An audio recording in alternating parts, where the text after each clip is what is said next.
keď som bol malý, ho v rádiu hrali a ľudia tancovali. A my sme sa smiali, keď sme v telke pozerali, čo tam vyvádzajú všetky tie černo-biele postavy.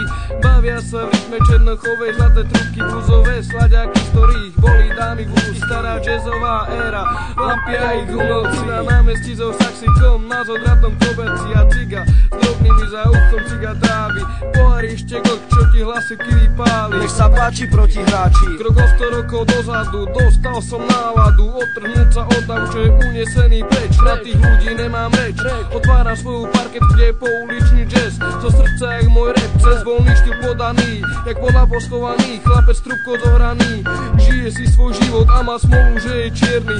Ver mi, aj mne rasizmus robí nervy, ale jemu je to jedno, vie, že zajtra bude hrať, na hlupakov sa pozerať, myslí sa na nich smiať a mňa svojim štýlom inšpirovať.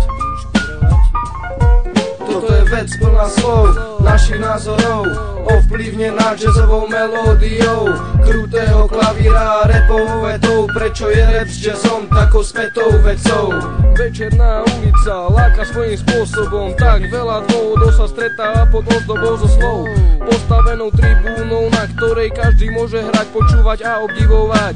Dotýkať sa tónov, cítiť atmosféru s vôňou nepredstaviteľných zážitkov spoza rozpadnutých domov. Zabudnú na súčasný deficit, neviem čo, ale pochopiť, čo chcel povedať básnik svojou slovou. Možno chcel nasrať bohov, alebo spraviť niečo nové, niečo podľa seba, niečo čo fakt pôjde hore. Ako moje rymy spojené s klavírnou melódiou, že nové ráno bolo poznačené tragédiou.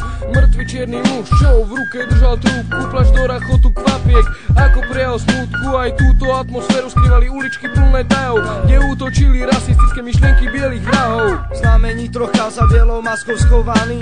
Kto vie, koľko ľudí bolo poslušne oddaných. Aj také bolo obdobie, keď sa jazz hral v baroch, keď čierni a bieli nežili v dobrých vzťahoch. Ale keď zhasla lampa a horeli len koše, zatiahla stará trúbka, že žiť sa kurva môže.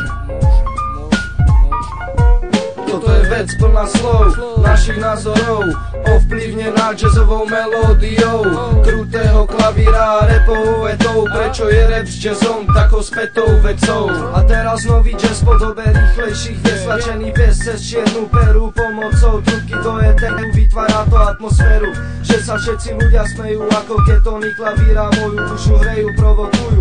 Myslenie ulica nie je väzenie a zomierali mnohí, aj keď verili na vzkriesenie. Odplutie, každý má iný vkus, ale ten černoško s trubkou má u mňa plus. Chus pozná, čo je paplon urobený z krabice. Aj vtedy, či teraz je to drsný obraz ulice. Tak chyťte ľudia s týmce Armstrongovou realitou, genialitou, v jednoduchých melódiách skrytou myšlienkou, často osobnou, preloženú do známych tónov, ktoré ťa dokážu postaviť, zabaviť, lebo tiež si z tých, ktorí dokázali túto hudbu pochopiť a doplniť ozrímované úvahy o tomto smere. Možno sa ti nepáči, že sa do toho serem, ja melem o rozdieloch doby, času ľudí, ale ostali aj tí, ktorí vôbec nezabudli na nenormálne solo, orgazmus za mikrofónom. A opäť je to hra dlhých a krátkych tónov, starých dobrých klasikov, na ktorých som si zvykol odpálený sledovať, jak sa človek hrá s taktikou svojho nástroja, ktorý ovláda jak ženu, a preto túto vec venujem práve jemu. A zas tú ženu.